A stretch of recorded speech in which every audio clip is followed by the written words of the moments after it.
Chapter 31. Jacob heard that Laban's sons were saying, Jacob has taken everything our father owned, and has gained all this wealth from what belonged to our father. And Jacob noticed that Laban's attitude toward him was not what it had been. Then the Lord said to Jacob, Go back to the land of your fathers, and to your relatives, and I will be with you. So Jacob sent word to Rachel and Leah to come out to the fields where his flocks were. He said to them, I see that your father's attitude toward me is not what it was before, but the God of my father has been with me. You know that I've worked for your father with all my strength, yet your father has cheated me by changing my wages 10 times. However, God has not allowed him to harm me. If he said, the speckled ones will be your wages, then all the flocks gave birth to speckled young. And if he said, the streaked ones will be your wages, then all the flocks bore streaked young. So God has taken away your father's livestock and has given them to me. In breeding season I once had a dream in which I looked up and saw that the male goats mating with the flock were streaked, speckled, or spotted.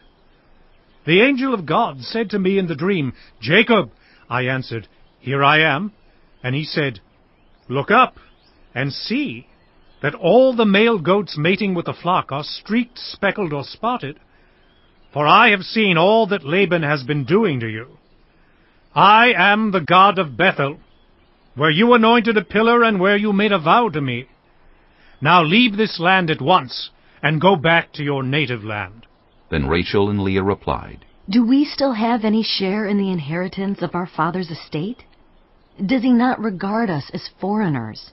Not only has he sold us, but he has used up what was paid for us. Surely all the wealth that God took away from our father belongs to us and our children. So do whatever God has told you.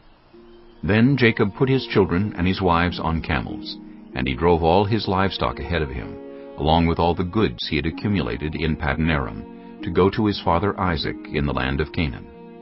When Laban had gone to shear his sheep, Rachel stole her father's household gods. Moreover, Jacob deceived Laban the Aramean by not telling him he was running away. So he fled with all he had, crossed the Euphrates River, and headed for the hill country of Gilead. On the third day, Laban was told that Jacob had fled. Taking his relatives with him, he pursued Jacob for 7 days, and caught up with him in the hill country of Gilead. Then God came to Laban the Aramean in a dream at night, and said to him, Be careful not to say anything to Jacob, either good or bad. Jacob had pitched his tent in the hill country of Gilead when Laban overtook him, and Laban and his relatives camped there too.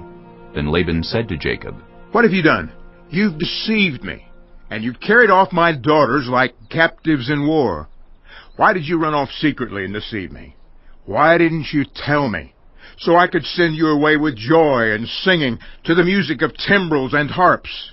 You didn't even let me kiss my grandchildren and my daughters goodbye. You have done a foolish thing.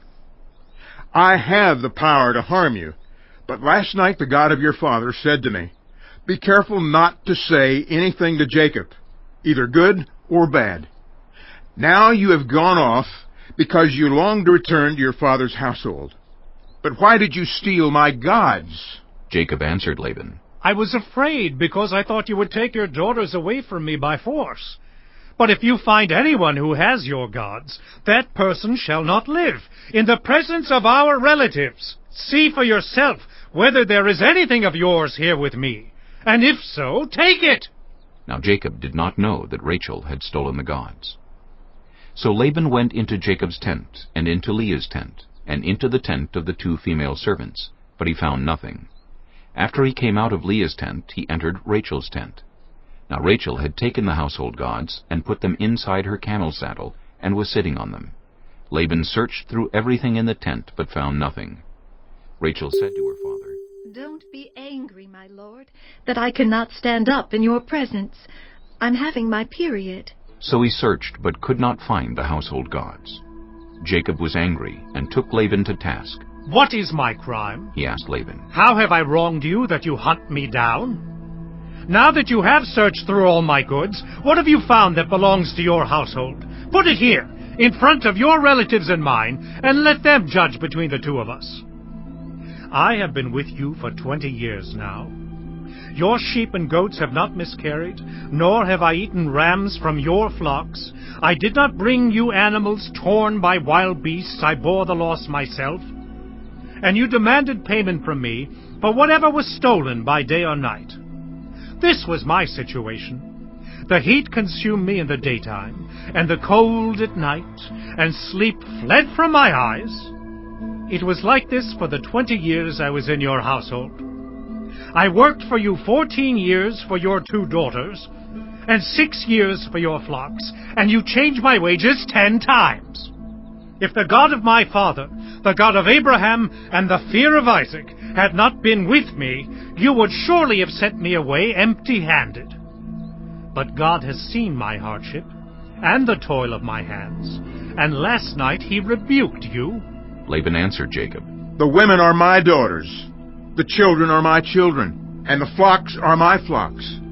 All you see is mine. Yet what can I do today about these daughters of mine, or about the children they have borne? Come now, let's make a covenant, you and I, and let it serve as a witness between us. So Jacob took a stone and set it up as a pillar. He said to his relatives, Gather some stones. So they took stones and piled them in a heap, and they ate there by the heap. Laban called it Jegar-Sahadutha, and Jacob called it Gilead. Laban said, This heap is a witness between you and me today. That is why it was called Gilead. It was also called Mizpah, because he said, May the Lord keep watch between you and me when we are away from each other. If you mistreat my daughters, or if you take any wives besides my daughters, even though no one is with us, remember that God is a witness between you and me. Laban also said to Jacob, Here is this heap, and here is this pillar I've set up between you and me. This heap is a witness, and this pillar is a witness, that I will not go past this heap to your side to harm you, and that you will not go past this heap and pillar to my side to harm me. May the God of Abraham and the God of Nahor, the God of their father, judge between us. So Jacob took an oath in the name of the fear of his father Isaac. He offered a sacrifice there in the hill country, and invited his relatives to a meal. After they had eaten, they spent the night there. Early the next morning, Laban kissed his grandchildren and his daughters and blessed them. Then he left and returned home. Chapter 32. Jacob also went on his way, and the angels of God met him. When Jacob saw them, he said, This is the camp of God. So he named that place Mahanaim. Jacob sent messengers ahead of him to his brother Esau in the land of Seir, the country of Edom. He instructed them, This is what you are to say to my lord Esau. Your servant Jacob says, I have been staying with Laban, and have remained there till now. I have cattle and donkeys, sheep and goats, male and female servants. Now I am sending this message to my lord, that I may find favor in your eyes. When the messengers returned to Jacob, they said, We went to your brother Esau, and now he is coming to meet you, and 400 men are with him. In great fear and distress, Jacob divided the people who were with him into 2 groups, and the flocks and herds and camels as well. He thought, If Esau comes and attacks one group, the group that is left may escape. Then Jacob prayed, O God of my father Abraham, God of my father Isaac, Lord, you who said to me, Go back to your country and your relatives, and I will make you prosper. I am unworthy of all the kindness and faithfulness you have shown your servant. I had only my staff when I crossed this Jordan, but now I have become 2 camps. Save me, I pray, from the hand of my brother Esau, for I am afraid he will come and attack me, and also the mothers with their children. But you have said, I will surely make you prosper, and will make your descendants like the sand of the sea, which cannot be counted. He spent the night there, and from what he had with him he selected a gift for his brother Esau, 200 female goats and 20 male goats, 200 ewes and 20 rams, 30 female camels with their young, 40 cows and 10 bulls, and 20 female donkeys and 10 male donkeys. He put them in the care of his servants, each herd by itself, and said to his servants, "Go ahead of me, and keep some space between the herds." He instructed the one in the lead. "When my brother Esau meets you and asks, 'Who do you belong to, and where are you going, and who owns all these animals in front of you?' then you are to say, 'They belong to your servant Jacob. They are a gift sent to my lord Esau, and he is coming behind us.'" He also instructed the second, the third, and all the others who followed the herds. "You are to say the same thing to Esau when you meet him. And be sure to say, 'Your servant Jacob is coming behind us.'" For he thought, "I will pacify him with these gifts I am sending on ahead. Later when I see him, perhaps he will receive me." So Jacob's gifts went on ahead of him, but he himself spent the night in the camp. That night Jacob got up and took his 2 wives, his 2 female servants, and his 11 sons, and crossed the ford of the Jabbok. After he had sent them across the stream, he sent over all his possessions. So Jacob was left alone, and a man wrestled with him till daybreak. When the man saw that he could not overpower him, he touched the socket of Jacob's hip, so that his hip was wrenched as he wrestled with the man. Then the man said, Let me go, for it is daybreak. But Jacob replied, "I will not let you go unless you bless me." The man asked him, What is your name? "Jacob," he answered. Then the man said, Your name will no longer be Jacob, but Israel, because you have struggled with God and with humans, and have overcome. Jacob said, "Please, tell me your name." But he replied, Why do you ask my name? Then he blessed him there. So Jacob called the place Peniel, saying, "It is because I saw God face to face, and yet my life was spared." The sun rose above him as he passed Peniel, and he was limping because of his hip. Therefore to this day the Israelites do not eat the tendon attached to the socket of the hip. Chapter 33. Jacob looked up, and there was Esau, coming with his 400 men. So he divided the children among Leah, Rachel, and the 2 female servants. He put the female servants and their children in front, Leah and her children next, and Rachel and Joseph in the rear. He himself went on ahead, and bowed down to the ground 7 times as he approached his brother. But Esau ran to meet Jacob and embraced him. He threw his arms around his neck and kissed him, and they wept. Then Esau looked up and saw the women and children. "Who are these with you?" He asked. Jacob answered. "They are the children God has graciously given your servant." Then the female servants and their children approached and bowed down. Next Leah and her children came and bowed down.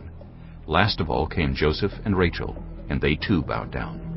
Esau asked, "What's the meaning of all these flocks and herds I met?" "To find favor in your eyes, my lord," he said. But Esau said, "I already have plenty, my brother. Keep what you have for yourself." "No, please," said Jacob. "if I have found favor in your eyes, accept this gift from me. For to see your face is like seeing the face of God, now that you have received me favorably. Please accept the present that was brought to you, for God has been gracious to me, and I have all I need." And because Jacob insisted, Esau accepted it. Then Esau said, "Let us be on our way. I'll accompany you." But Jacob said to him, "My lord knows that the children are tender, and that I must care for the ewes and cows that are nursing their young.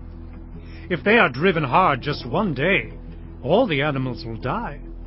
So let my lord go on ahead of his servant, while I move along slowly at the pace of the flocks and herds before me, and the pace of the children, until I come to my lord and Seir." Esau said, "Then let me leave some of my men with you." "But why do that?" Jacob asked. "Just let me find favor in the eyes of my lord." So that day Esau started on his way back to Seir. Jacob, however, went to Succoth, where he built a place for himself, and made shelters for his livestock. That is why the place is called Succoth. After Jacob came from Paddan Aram, he arrived safely at the city of Shechem in Canaan, and camped within sight of the city. For 100 pieces of silver he bought from the sons of Hamor, the father of Shechem, the plot of ground where he pitched his tent. There he set up an altar, and called it El Elohe Israel. Chapter 34. Now Dinah, the daughter Leah had borne to Jacob, went out to visit the women of the land. When Shechem, son of Hamor the Hivite, the ruler of that area, saw her, he took her and raped her. His heart was drawn to Dinah, daughter of Jacob. He loved the young woman, and spoke tenderly to her. And Shechem said to his father Hamor, "Get me this girl as my wife." When Jacob heard that his daughter Dinah had been defiled, his sons were in the fields with his livestock, so he did nothing about it until they came home. Then Shechem's father Hamor went out to talk with Jacob. Meanwhile, Jacob's sons had come in from the fields as soon as they heard what had happened. They were shocked and furious, because Shechem had done an outrageous thing in Israel by sleeping with Jacob's daughter, a thing that should not be done. But Hamor said to them, My son Shechem has his heart set on your daughter. Please give her to him as his wife. Intermarry with us. Give us your daughters, and take our daughters for yourselves. You can settle among us. The land is open to you. Live in it, trade in it, and acquire property in it. Then Shechem said to Dinah's father and brothers, "Let me find favor in your eyes, and I will give you whatever you ask. Make the price for the bride and the gift I am to bring as great as you like, and I'll pay whatever you ask me. Only give me the young woman as my wife." Because their sister Dinah had been defiled, Jacob's sons replied deceitfully as they spoke to Shechem and his father Hamor. They said to them, "We can't do such a thing. We can't give our sister to a man who is not circumcised. That would be a disgrace to us. We will enter into an agreement with you on one condition only, that you become like us by circumcising all your males. Then we will give you our daughters and take your daughters for ourselves. We'll settle among you and become one people with you. But if you will not agree to be circumcised, we'll take our sister and go." Their proposal seemed good to Hamor and his son Shechem. The young man, who was the most honored of all his father's family, lost no time in doing what they said, because he was delighted with Jacob's daughter. So Hamor and his son Shechem went to the gate of their city to speak to the men of their city. These men are friendly toward us, they said. Let them live in our land and trade in it. The land has plenty of room for them. We can marry their daughters, and they can marry ours. But the men will agree to live with us as one people only on the condition that our males be circumcised, as they themselves are. Won't their livestock, their property, and all their other animals become ours? So let us agree to their terms, and they will settle among us. All the men who went out of the city gate agreed with Hamor and his son Shechem, and every male in the city was circumcised. 3 days later, while all of them were still in pain, 2 of Jacob's sons, Simeon and Levi, Dinah's brothers, took their swords and attacked the unsuspecting city, killing every male. They put Hamor and his son Shechem to the sword, and took Dinah from Shechem's house and left. The sons of Jacob came upon the dead bodies and looted the city where their sister had been defiled. They seized their flocks and herds and donkeys and everything else of theirs in the city and out in the fields. They carried off all their wealth and all their women and children, taking as plunder everything in the houses. Then Jacob said to Simeon and Levi, "You have brought trouble on me by making me obnoxious to the Canaanites and Perizzites, the people living in this land. We are few in number, and if they join forces against me and attack me, I and my household will be destroyed." But they replied, "Should he have treated our sister like a prostitute?" Chapter 35. Then God said to Jacob, "Go up to Bethel, and settle there, and build an altar there to God, who appeared to you when you were fleeing from your brother Esau." So Jacob said to his household, and to all who were with him, "Get rid of the foreign gods you have with you, and purify yourselves and change your clothes. Then come, let us go up to Bethel, where I will build an altar to God, who answered me in the day of my distress, and who has been with me wherever I have gone." So they gave Jacob all the foreign gods they had, and the rings in their ears, and Jacob buried them under the oak at Shechem. Then they set out, and the terror of God fell on the towns all around them, so that no one pursued them. Jacob and all the people with him came to Luz, that is, Bethel, in the land of Canaan. There he built an altar, and he called the place El Bethel, because it was there that God revealed himself to him when he was fleeing from his brother. Now Deborah, Rebekah's nurse, died and was buried under the oak outside Bethel, so it was named Allon-Bacuth. After Jacob returned from Paddan Aram, God appeared to him again and blessed him. God said to him, "Your name is Jacob, but you will no longer be called Jacob. Your name will be Israel." So he named him Israel. And God said to him, "I am God Almighty. Be fruitful and increase in number. A nation and a community of nations will come from you, and kings will be among your descendants. The land I gave to Abraham and Isaac I also give to you, and I will give this land to your descendants after you." Then God went up from him at the place where he had talked with him. Jacob set up a stone pillar at the place where God had talked with him, and he poured out a drink offering on it. He also poured oil on it. Jacob called the place where God had talked with him Bethel. Then they moved on from Bethel. While they were still some distance from Ephrath, Rachel began to give birth and had great difficulty. And as she was having great difficulty in childbirth, the midwife said to her, "Don't despair, for you have another son." As she breathed her last, for she was dying, she named her son Ben-Oni, but his father named him Benjamin. So Rachel died and was buried on the way to Ephrath, that is, Bethlehem. Over her tomb Jacob set up a pillar, and to this day that pillar marks Rachel's tomb. Israel moved on again and pitched his tent beyond Migdal-Eder. While Israel was living in that region, Reuben went in and slept with his father's concubine Bilhah, and Israel heard of it. Jacob had 12 sons. The sons of Leah: Reuben, the firstborn of Jacob, Simeon, Levi, Judah, Issachar, and Zebulun. The sons of Rachel: Joseph and Benjamin. The sons of Rachel's servant Bilhah: Dan and Naphtali. The sons of Leah's servant Zilpah: Gad and Asher. These were the sons of Jacob, who were born to him in Paddan Aram. Jacob came home to his father Isaac in Mamre, near Kiriath Arba, that is, Hebron, where Abraham and Isaac had stayed. Isaac lived 180 years. Then he breathed his last and died, and was gathered to his people, old and full of years. And his sons Esau and Jacob buried him.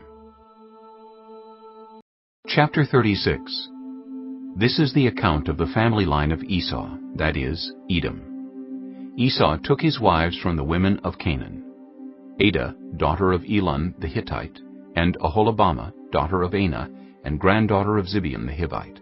Also Basemath, daughter of Ishmael, and sister of Nebaioth. Adah bore Eliphaz to Esau. Basemath bore Reuel, and Aholibamah bore Jeush, Jalem, and Korah. These were the sons of Esau who were born to him in Canaan.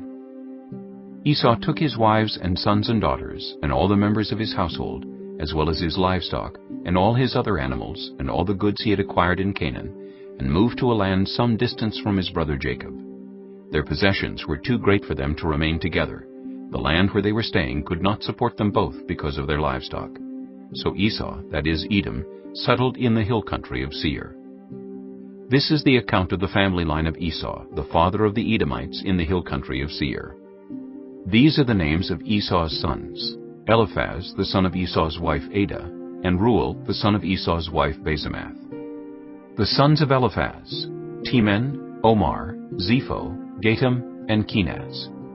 Esau's son Eliphaz also had a concubine named Timnah, who bore him Amalek. These were grandsons of Esau's wife Adah. The sons of Reuel: Nahath, Zerah, Shammah, and Mizah. These were grandsons of Esau's wife Basemath. The sons of Esau's wife Aholibamah, daughter of Anah, and granddaughter of Zibeon, whom she bore to Esau: Jeush, Jalem, and Korah. These were the chiefs among Esau's descendants, the sons of Eliphaz, the firstborn of Esau: chiefs Teman, Omar, Zepho, Kenaz, Korah, Gatam, and Amalek. These were the chiefs descended from Eliphaz in Edom. They were grandsons of Ada. The sons of Esau's son Reuel, chiefs Nahath, Zerah, Shammah, and Mizah. These were the chiefs descended from Reuel in Edom. They were grandsons of Esau's wife Basemath. The sons of Esau's wife Aholibamah, chiefs Jeush, Jalem, and Korah. These were the chiefs descended from Esau's wife Aholibamah, daughter of Anah. These were the sons of Esau, that is, Edom, and these were their chiefs. These were the sons of Seir the Horite, who were living in the region: Lotan, Shobal, Zibeon, Anah, Dishon, Ezer, and Dishon. These sons of Seir in Edom were Horite chiefs. The sons of Lotan, Hori and Homam. Timnah was Lotan's sister.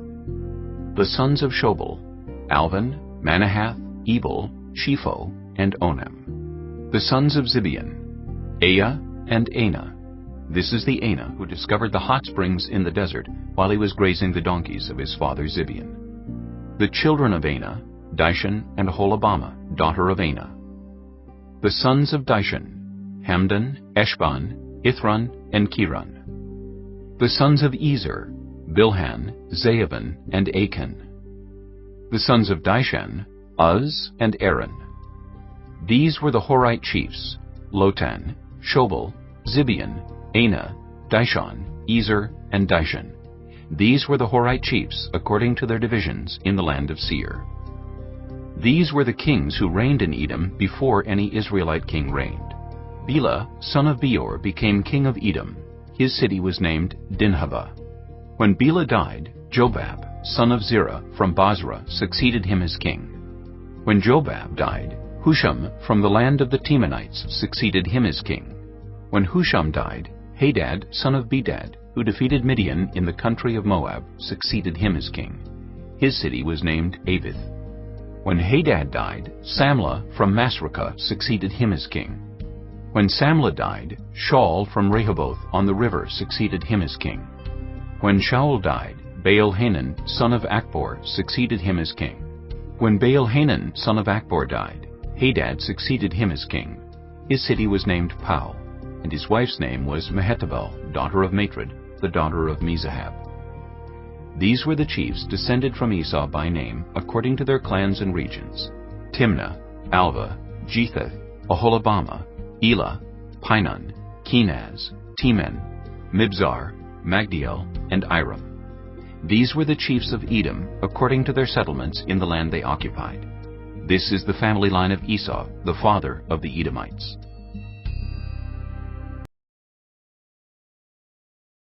Chapter 37. Jacob lived in the land where his father had stayed, the land of Canaan. This is the account of Jacob's family line.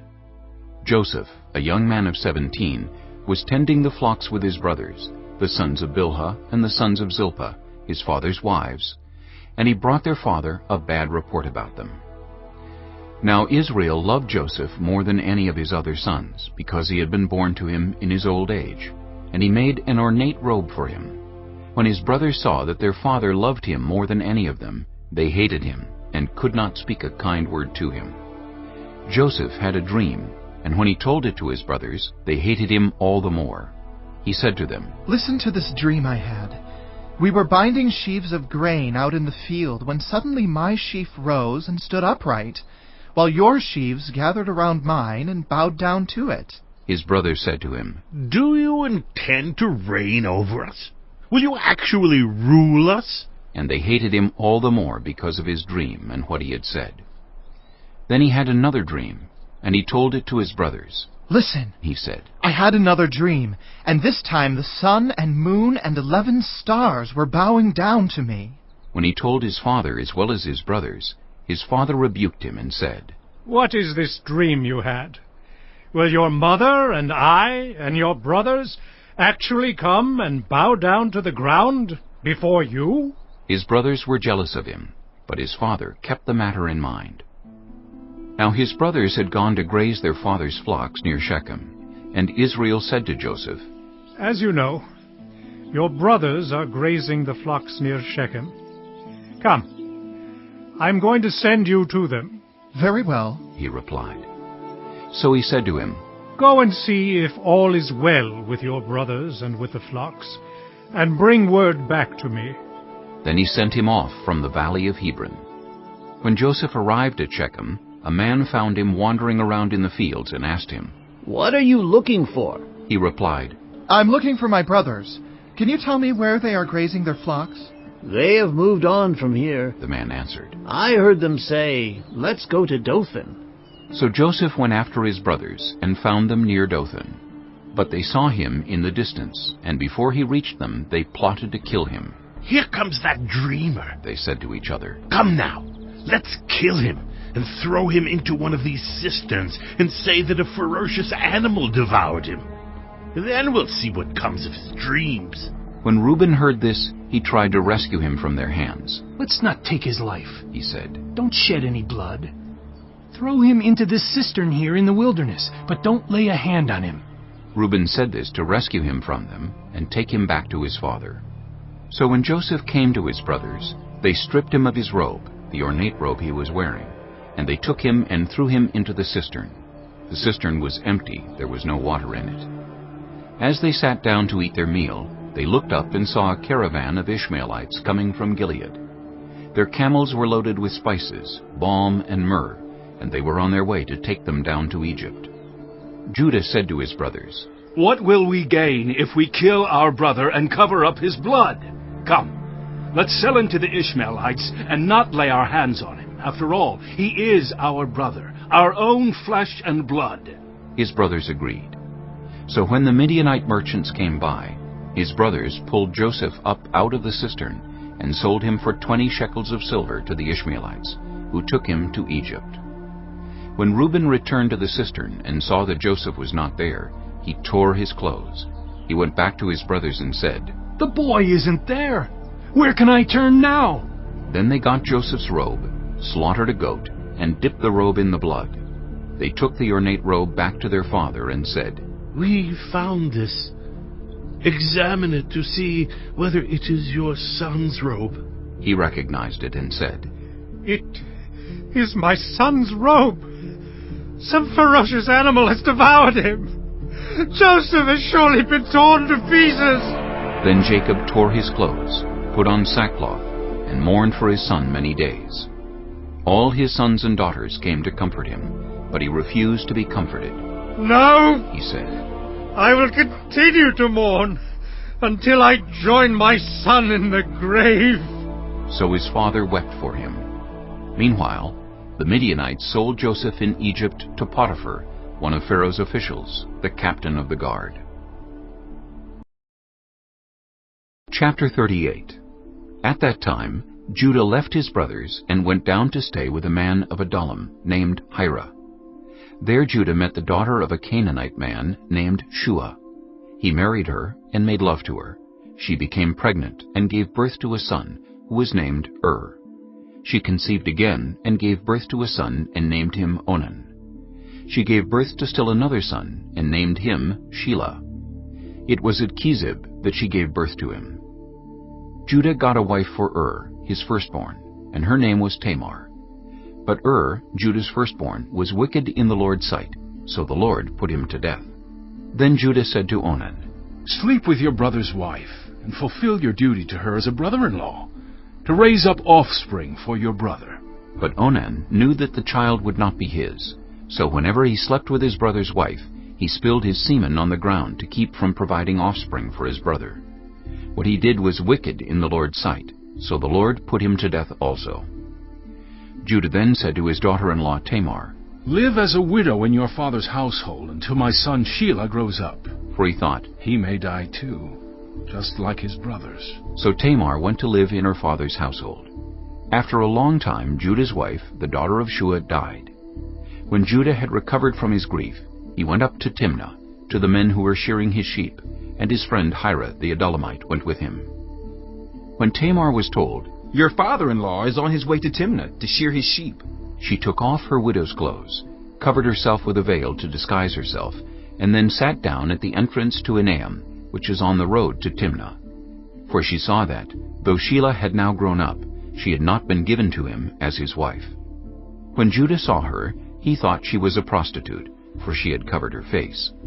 Not realizing that she was his daughter-in-law, he went over to her by the roadside and said, "Come now, let me sleep with you." "And what will you give me to sleep with you?" she asked. "I'll send you a young goat from my flock," he said. "Will you give me something as a pledge until you send it?" she asked. He said, "What pledge should I give you?" "Your seal and its cord, and the staff in your hand," she answered. So he gave them to her, and slept with her, and she became pregnant by him. After she left, she took off her veil and put on her widow's clothes again. Meanwhile, Judah sent the young goat by his friend the Adullamite in order to get his pledge back from the woman, but he did not find her. He asked the men who lived there, "Where is the shrine prostitute who was beside the road at Enaim?" "There hasn't been any shrine prostitute here," they said. So he went back to Judah and said, "I didn't find her. Besides, the men who live there said, 'There hasn't been any shrine prostitute here.'" Then Judah said, "Let her keep what she has, or we will become a laughingstock. After all, I did send her this young goat, but you didn't find her." About 3 months later, Judah was told, "Your daughter-in-law Tamar is guilty of prostitution, and as a result, she is now pregnant." Judah said, "Bring her out, and have her burned to death." As she was being brought out, she sent a message to her father-in-law. "I am pregnant by the man who owns these," she said. And she added, "See if you recognize whose seal and cord and staff these are." Judah recognized them and said, "She is more righteous than I, since I wouldn't give her to my son Shelah." And he did not sleep with her again. When the time came for her to give birth, there were twin boys in her womb. As she was giving birth, one of them put out his hand, so the midwife took a scarlet thread and tied it on his wrist and said, "This one came out first." But when he drew back his hand, his brother came out, and she said, "So this is how you have broken out." And he was named Perez. Then his brother, who had the scarlet thread on his wrist, came out, and he was named Zerah. Chapter 39. Now Joseph had been taken down to Egypt. Potiphar, an Egyptian who was one of Pharaoh's officials, the captain of the guard, bought him from the Ishmaelites who had taken him there. The Lord was with Joseph, so that he prospered, and he lived in the house of his Egyptian master. When his master saw that the Lord was with him, and that the Lord gave him success in everything he did, Joseph found favor in his eyes, and became his attendant. Potiphar put him in charge of his household, and he entrusted to his care everything he owned. From the time he put him in charge of his household, and of all that he owned, the Lord blessed the household of the Egyptian because of Joseph. The blessing of the Lord was on everything Potiphar had, both in the house and in the field. So Potiphar left everything he had in Joseph's care. With Joseph in charge, he did not concern himself with anything except the food he ate. Now Joseph was well built and handsome, and after a while his master's wife took notice of Joseph and said, "Come to bed with me." But he refused. "With me in charge," he told her, "my master does not concern himself with anything in the house. Everything he owns he has entrusted to my care. No one is greater in this house than I am. My master has withheld nothing from me except you, because you are his wife. How then could I do such a wicked thing and sin against God?" And though she spoke to Joseph day after day, he refused to go to bed with her or even be with her. One day he went into the house to attend to his duties, and none of the household servants was inside. She caught him by his cloak and said, "Come to bed with me." But he left his cloak in her hand and ran out of the house. When she saw that he had left his cloak in her hand and had run out of the house, she called her household servants. "Look," she said to them, "this Hebrew has been brought to us to make sport of us. He came in here to sleep with me, but I screamed. When he heard me scream for help, he left his cloak beside me and ran out of the house." She kept his cloak beside her until his master came home. Then she told him this story. "That Hebrew slave you brought us came to me to make sport of me. But as soon as I screamed for help, he left his cloak beside me and ran out of the house." When his master heard the story his wife told him, saying, "This is how your slave treated me," he burned with anger. Joseph's master took him and put him in prison, the place where the king's prisoners were confined. But while Joseph was there in the prison, the Lord was with him. He showed him kindness and granted him favor in the eyes of the prison warden. So the warden put Joseph in charge of all those held in the prison, and he was made responsible for all that was done there. The warden paid no attention to anything under Joseph's care, because the Lord was with Joseph and gave him success in whatever he did. Chapter 40.